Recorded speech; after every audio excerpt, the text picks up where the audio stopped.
안녕하세요, 원다입니다. 지난 1부에 이어 2부입니다. 함께 들어보시죠. I understand. I am the daughter of two Korean immigrants. Mom and dad are right there. I am the product of tiger parenting. I had 3 piano lessons a week. I spent my summers in nerd camp. I was groomed to be a doctor, just like my dad. My mom came to the United States alone, which was unheard of back then, to pursue a master's degree. My father, the 8th of 9 kids, fled North Korea with his family when he was 6 and grew up in a refugee camp.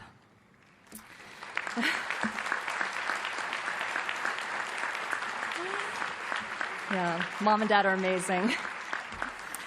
A little perspective. I once casually told my parents I was thinking of going into the Peace Corps. My dad wasn't just unimpressed with my altruism, he was rather incredulous. He could not understand me wanting to live in the type of country that he had so desperately fled. He had worked so hard, blood, sweat, and tears hard, to get to America and sacrificed so much to provide a better life for me.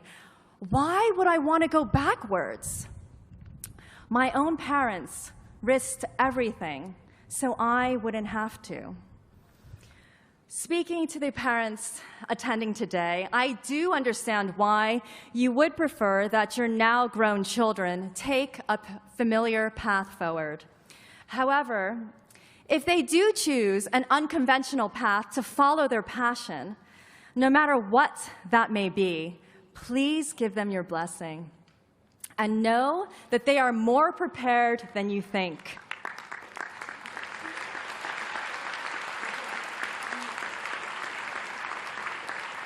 Columbia taught them how to problem solve, to create, and even invent. My education here and the chance to live in this remarkable, insane city in college gave me the discipline and the street smarts I needed to succeed in any arena.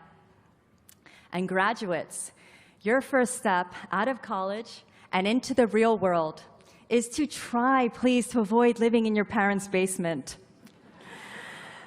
Paying your own rent will light a fire under your ass that living at home with free laundry service and free food will not.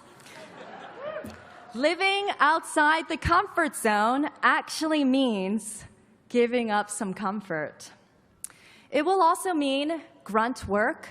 Success doesn't come with monetary reward right away. Don't be too precious with yourself, and don't be above hard work.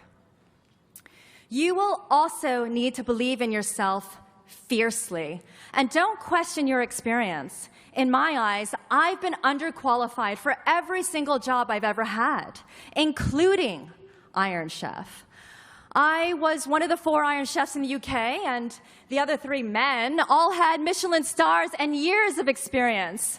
I didn't even have a restaurant back then. I definitely asked myself what right I had to be there, but I just went for it.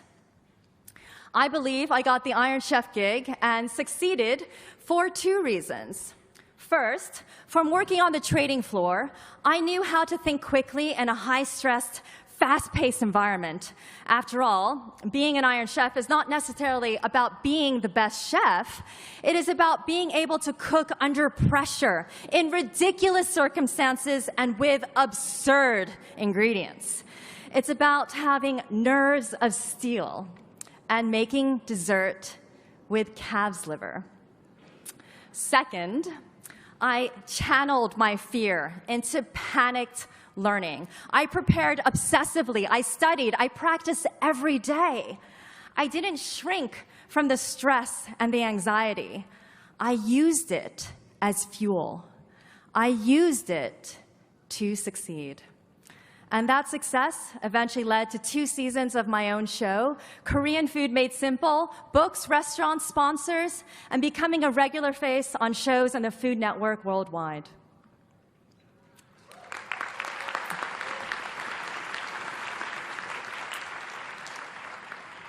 My path, though, from the very beginning, has not been easy, and it's still not easy. I've gone through 3 male-dominated arenas: engineering, finance, and restaurants. And I've succeeded by embracing, thank you. Yeah, it's hard. It's hard.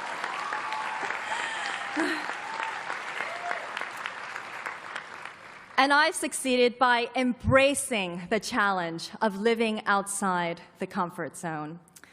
But as you can imagine, my work has given me firsthand experience with the Me Too movement.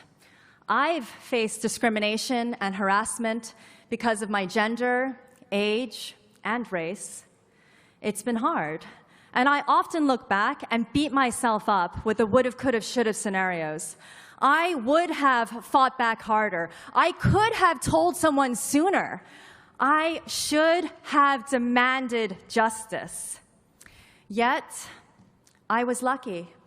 My parents and my all-girls education taught me to be strong at a very early age, and I had wonderful mentors who believed and helped me. Not everyone, though, is as fortunate. Looking around you, sitting in your row, is someone who, in their first job, might be the victim of discrimination or harassment. Your job, and this is to both men and women, is to speak up when it happens to you or to someone else. If you do not, you will be playing the what-if scenario for years later.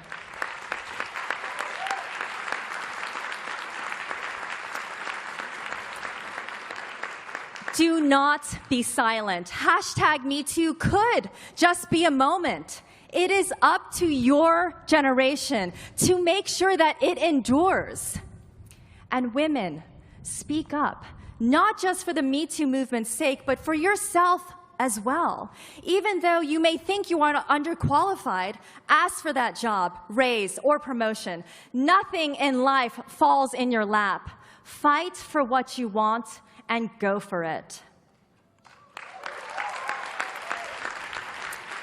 And to the men, your job is not to succumb to the notion that setting quotas and ticking boxes solves your diversity problem. You also need to listen to women. You will need to mentor and be mentored by them. Have a female mentor and value the women on your team.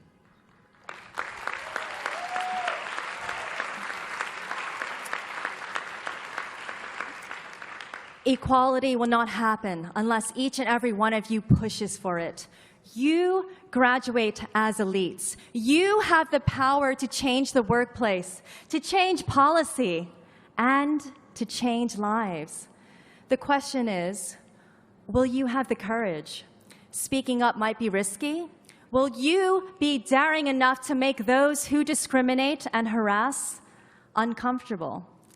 I hope so. I believe so. It is the only way to transform workplaces into environments where gender and race take a back seat to hard work, talent, and passion.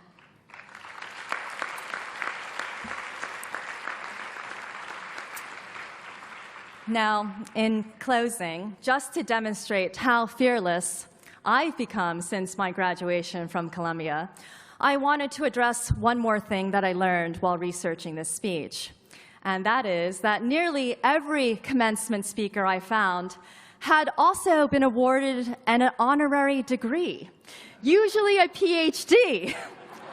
Dean Boyce, me too. Where's mine? You'd make my parents so happy. I'd finally be a doctor. No? President Bollinger? Okay, well then, I tried. You gotta ask, you know? I just sincerely thank you again for this opportunity.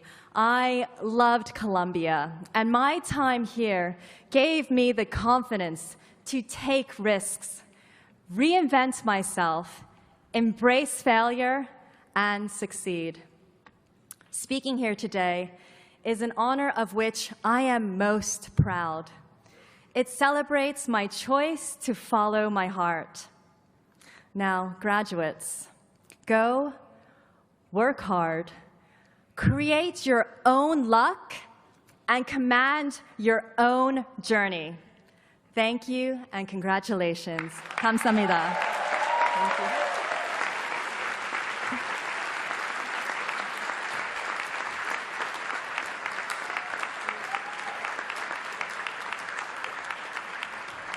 많은 생각을 하게 하는 멋진 연설이었습니다. 여러분은 자신만의 운을 창조해내기 위해 열심히 일하고 계신가요? 여러분만의 여정을 지휘하고 계신가요? 그리고 차별과 괴롭힘에 맞서 싸우고 계신가요? 시청해주셔서 감사합니다. 원다였습니다.